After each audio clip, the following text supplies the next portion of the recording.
Antik Dünya'nın 7 harikasını incelediğimiz video serisinin ikinci bölümüne hoş geldiniz.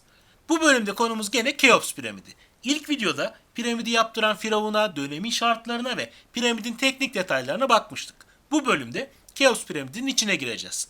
Hatırladığım kadarıyla ve tuttuğum notlara göre sizlere piramit içinde rehberlik yapmaya çalışacağım. Keops piramidinin içinde ne var diye merak edenler varsa da onları da oldukça tatmin edecek bir video olacak.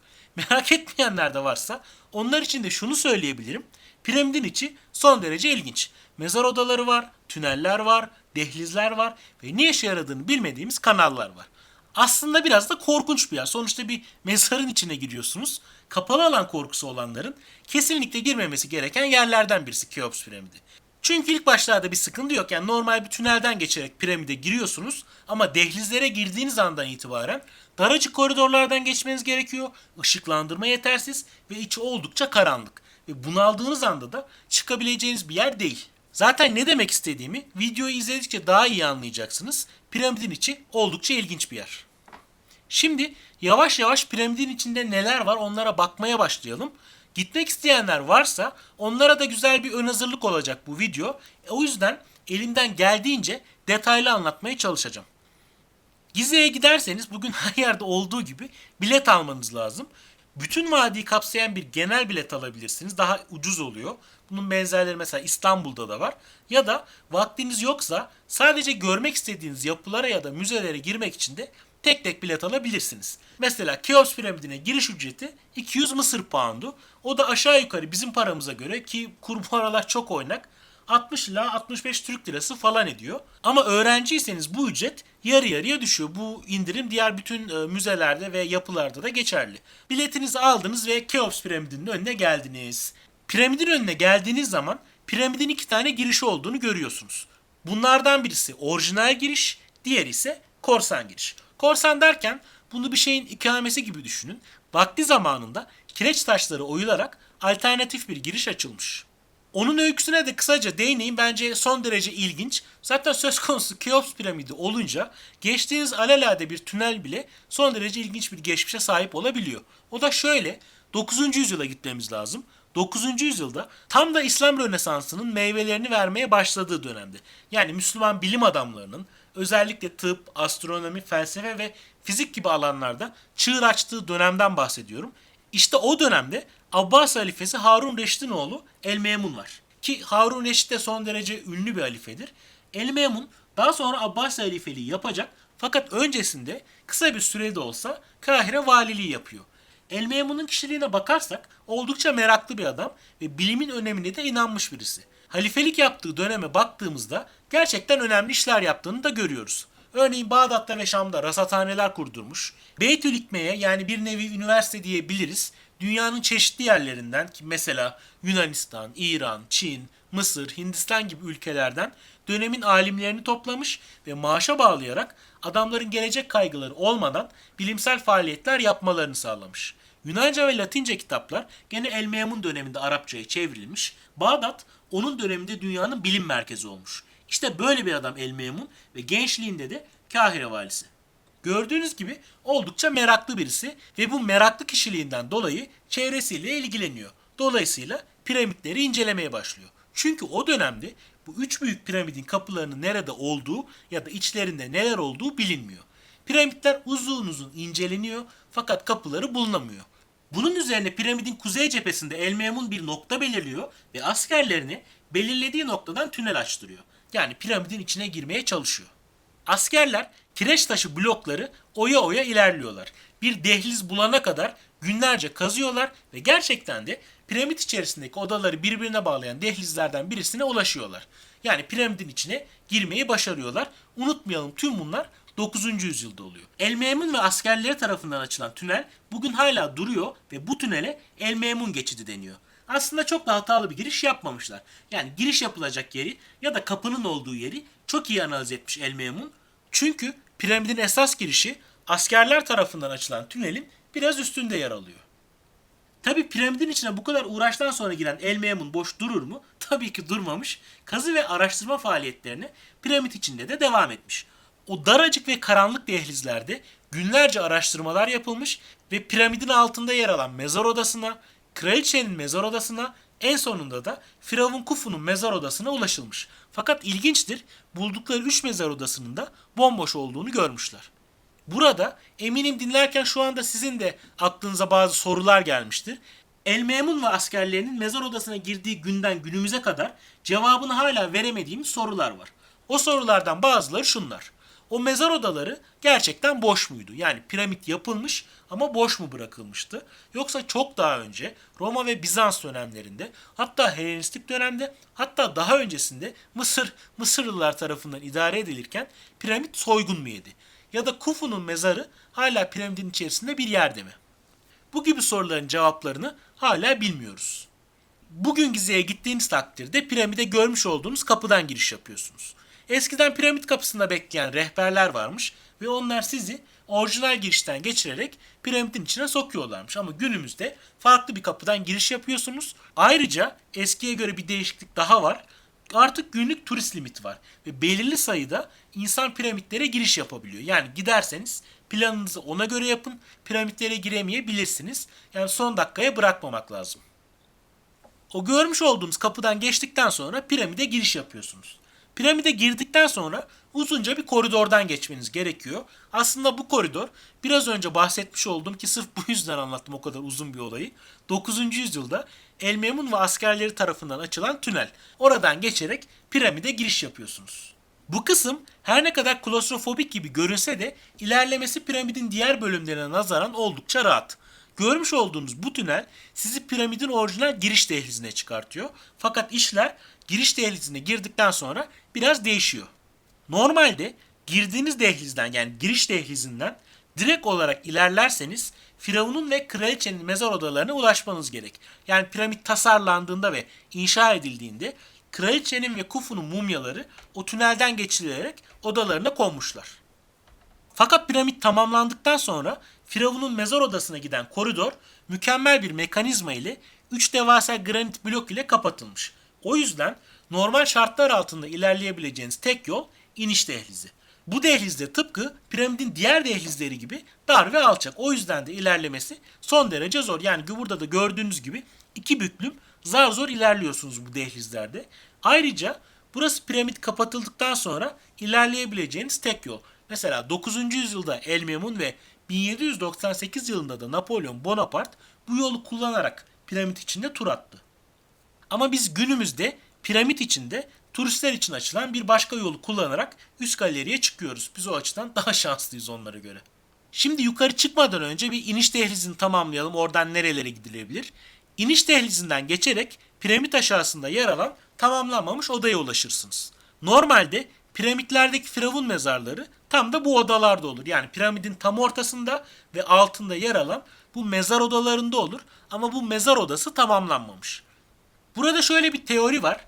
Birinci videoda Kufu'nun bir din değişikliğinden bahsetmiştim. Bu yüzden Kufu geleneği bozmuş ve inşa edilen odanın yerini değiştirmiş olabilir. Yani kendini diğer firavunlardan daha farklı olarak sınıflandırmış olabilir. Bu yüzden de bu mezar odasının inşaatı yarım bırakılmış ve yeni bir mezar odası inşa edilmiş olabilir diyen araştırmacılar da var. İniş dehlizinin bir yerinde El Memun'un piramit içerisinde yaptığı araştırma sırasında keşfettiği ve gizli bir kapısı olan bir başka koridor var. Buna kaçış dehlizi demiş arkeologlar. Büyük ihtimalle Firavun Kufu Lahdine yerleştirilip çıkış dehlizi de biraz önce görmüş olduğumuz devasa granit tıpalar ile kapatıldıktan sonra rahipler bu yolu kullanarak piramitten çıkmışlar ve piramidin girişini mühürlemişler. Şimdi o rahiplerin kullandığı kaçış dehlizi kullanılmıyor. Ama diyelim ki oradan çıktınız. Oradan nereye gidebilirsiniz? İki yöne gidebilirsiniz. Bunlardan bir tanesi kraliçenin mezar odasına, diğeri ise Büyük Galeri'den geçerek Firavun'un mezar odasına. Fakat günümüzde Büyük Galeri'ye ulaşmak için iniş dehlizindeki bu gizli tünel değil, çıkış dehlizi kullanılıyor. Biraz geri gelelim. Günümüzde çıkış dehlizinin önünü kapatan granit tıpaların yanından bir yol açılmış ve ziyaretçiler Firavun'un ve kraliçenin mezar odasına ulaşmak için bu dehlizi kullanıyorlar. Bakın bu fotoğrafta çıkış dehlizini kapayan granit bloğu görüyoruz. Gördüğünüz gibi bütün bir dehlizin girişi granit tıpalar ile birebir kapatılmış. Fakat günümüzde biraz önce belirttiğim gibi yandaki şu basamaklı yoldan geçerek çıkış dehlizine geçebiliyorsunuz ve bu dehlizi kullanarak da büyük galeriye geçiş yapıyorsunuz. Bakın bu fotoğrafta da zaten çıkış dehlizi net bir şekilde görülüyor. Buradan yukarı çıktığınız takdirde büyük galeriye ulaşırsınız. Burada büyük galerinin girişini görüyoruz. Gerçekten devasa bir alan. Fotoğrafta çok hissedilmiyor olabilir. Yani oldukça yüksek bir tavanı var ve oldukça uzun bir yol büyük galeri. Bu galeriden de yukarı çıkarsanız Firavun Khufu'nun mezar odasına, aşağıdan da şu daracık tünelden geçerseniz de kraliçenin mezar odasına gidiyorsunuz. Bütün turistlerin yaptığı gibi biz önce kraliçenin mezar odasına bir göz atalım. En lezzetli olanı yani Firavun Khufu'nun mezar odasını da en sona saklayalım. Yukarı çıkmayarak düz ilerlerseniz dediğim gibi o tünelden geçmeniz gerekiyor ve o tünelden geçtikten sonra da bir odaya ulaşıyorsunuz. Oda oldukça küçük bir oda fakat tünel gerçekten uzun. Yani emekleyerek geçmeniz gerekiyor. Biraz dizleri acıtan bir yer orası ve geçmeniz biraz da vakit alıyor. Bu odaya ulaştıktan sonra da bir kapıdan geçerek kraliçenin mezar odasına ulaşıyorsunuz. Bu gördüğümüz yer kraliçenin mezar odası. Odanın bir duvarında büyük ihtimalle heykel için ayrılmış oldukça büyük bir niş görüyoruz. Bakın bu fotoğrafta da gördüğünüz gibi iki kişi çok rahat bir şekilde o büyük nişin içine sığabiliyorlar. Adeta çocuk gibi kalıyorsunuz içine girdiğinizde. Gerçekten büyük bir niş fakat buraya heykel hiçbir zaman konmamış. Çünkü dehlizleri gördünüz. Oralardan bu büyüklükteki bir heykeli geçirip buraya yerleştirmek tahmin edersiniz ki imkansız. Heykel piramit inşa edilirken buraya yerleştirilmiş olmalı diyenler olabilir. Fakat yerleştirildiyse de izleri ya da parçaları nerede? Bunlara ait hiçbir iz gene yok. Bu da oldukça kafa karıştıran bir durum. Bunları bir tarafta tutalım. Bu niş bir tarafta dursun. Yani heykel yok nişte. Kraliçe odası ile ilgili bir diğer ilginç nokta odanın diğer iki duvarında da havalandırma kanalları olduğu düşünülen ama hiçbir yere açılmayan kanalların olması. Bu kanallara çeşitli zamanlarda robotlar sokuldu ki ilki 1993 yılındaydı ve robotlar yaklaşık 60 metre ilerledikten sonra karşılarına bakır kulplu kapı olarak nitelendirilen taş levhalar çıktı. Bu taş levhanın bulunmasının ardından geçen yıllarda bir robot daha yollandı ki o da 2006 yılı oluyor ve o robot da bulunan taş levhayı deldi ve arkasında ne olduğuna bakmak için bir kamera yolladı. Fakat ilk levhadan 21 santim uzaklıkta bir başka bakır kulplu levha olduğunu gördü. Bu levhaların ya da ne derseniz kapıların ne amaçla kullanıldığı bugün hala bilinmiyor. Çeşitli teoriler var. Bunlardan en akla yatkın olanı piramitte yer alan hiyerogliflere göre Firavun Khufu'nun ruhunu gökyüzüne çıkarabilmek için aşması gereken kapılar var. Belki bu levhalar o kapıları temsil ediyordur diyenler var. Çünkü o gördüğümüz bakır kulplar gerçekten kapılara benziyor. Ama bunlar neden Firavun odasında değil de kraliçe odasında o da bilinmiyor. Kraliçe odasında görülebilecek şeyler bunlar. Kraliçe odasından çıktıktan sonra geldiğimiz koridoru takip ederek büyük galeriye tekrar çıkıyoruz. Ve büyük galeriden de Firavun'un mezar odasına ulaşıyoruz. Ama öyle hemen de yani iki adımda ulaşılabilecek bir yerde değil Firavun'un mezar odası. Büyük galeride bayağı bir tırmanmanız gerekiyor. Yani Firavun'un mezar odasını öyle kolay kolay göremiyorsunuz. Oldukça efor, oldukça çaba istiyor. Fakat gittiğinizde de değiyor, ona emin olabilirsiniz. Mezar odasına girmeden önce bizi gene küçük bir oda karşılıyor. Bu odada vaktinde granit bloklar ile kapatılmış ki mezar hırsızlarına karşı bir önlem olarak. Fakat günümüzde bu bloklar kaldırılmış. Bu salondan kral odasına geçmemizin tek yolu şu gördüğünüz ufacık delik. İşte bu delikten geçerek Firavun Khufu'nun mezar odasına giriyorsunuz. Adeta emekleyerek geçiliyor bu tünelden. Burası da tünelin çıkışı yani mezar odasına buradan çıkarak giriyorsunuz. Gene çıkmak istediğinizde de yani mezar odasını terk edeceğiniz zaman bu deliğe girerek çıkış yapıyorsunuz. Mezar odası son derece sade gibi görünebilir ki zaten öyle oldukça sade bir mezar odası. Ama piramit içinde en çok uğraşılan kısım aslında burası. Çünkü bu oda 40 ton ağırlığındaki granit bloklardan inşa edilmiş ve odanın üzerinde piramidin ağırlığının tavan üzerinde yaptığı baskıyı azaltmak amacıyla yapılmış, granitten yontulmuş 5 küçük odacık bulunuyor. Hatırlarsanız piramit inşasında kullanılan kireç taşı bloklar ortalama 2,5 ton ağırlığındaydı. Fakat bu odadaki granit blokların ağırlığı 40 ton. Firavun'un mezar odasında gene 20'ye 20 boyutlarında açılmış kanallar var. Fakat bu kanalların kraliçe odasındaki kanalların aksine piramidin dışıyla bağlantısı var. Bazı araştırmacılar biraz önce değindiğim hiyerogliflere göre bu kanalların Firavun'un ruhunun gökyüzüne yükselişi için açılmış yollar olabileceğini düşünüyor. Bu kanalların haricinde Khufu'nun mezar odasında görebileceğiniz tek bir şey var. O da kırmızı granitten bir lahit. Turistler bunun içine girip fotoğraf çektirmeyi çok seviyorlar. Bayağı bir sıra oluyor, yani güvenlikçi varsa buna izin vermiyor ama güvenlikçi gittiği andan itibaren de herkes cup cup içine atlamaya başlıyor lahidin. Son derece popüler bir turist atraksiyonu lahidin içine girip fotoğraf çektirmek. Bunun dışında da sıra beklerken insanlar piramidin içinde meditasyon yapıyorlar. Bu da diğer ilginç bir durum. Tüm bunları bir kenara koyarsak bu lahit ile ilgili benim dikkat çekmek istediğim bir nokta var. Lahit'in bir köşesinde, bakın şu noktada bir kırık var ve bu doğal bir kırık değil. Lahit buraya kırık yerleştirilmiş olamaz ya da piramit inşası sırasında kırılmış olamaz. İsterse 50 tane lahit kırılsın ki yani adamlar yenisini yapar bırakırlar. 51. değil 151. lahidi bile buraya bırakabilirler. Onlar için zaman, para sıkıntı değil. Birileri lahit kapağını kaldırmaya çalışırken bu kırığa sebep olmuş gibi görünüyor. Fakat ne kapaktan, ne kırıktan, ne de Khufu'nun mumyasından hiçbir iz yok. Hatırlarsanız ilk başta piramidin tam altında tamamlanmamış bir mezar odası vardı. Kraliçe odasında lahit yok, heykelin içi boş ve orada olması gereken heykelden hiçbir iz yok. Aynı şekilde Firavun'un mezar odası da bomboş. Bir takım bilim adamları Khufu'nun mezarının hala piramidin içinde bir yerlerde olduğunu ve tüm bu odaların mezar hırsızlarına karşı yapılmış bir önlem olduğunu düşünüyor. Burada şöyle düşünebilirsiniz.